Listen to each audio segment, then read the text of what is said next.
Welcome to the Slop Farm. Enjoy the video.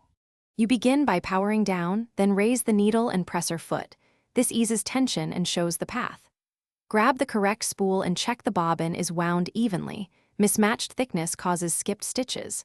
Once done, clean lint with a brush. Debris hides in tension discs and under the plate.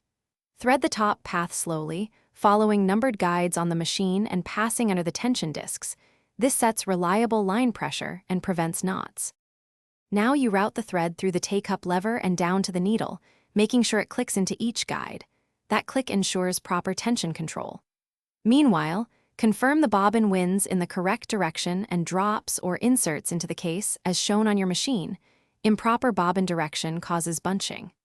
Once the needle is threaded, pull about 4 to 6 inches of both top thread and bobbin tail toward the back. This makes pickup clean when you hand turn the first stitch. Finish by sewing a test line on scrap fabric. Observe stitch appearance on both sides to judge balance. If loops show on the bottom, slightly increase top tension. If tight stitches pull fabric, decrease it, make small adjustments and retest.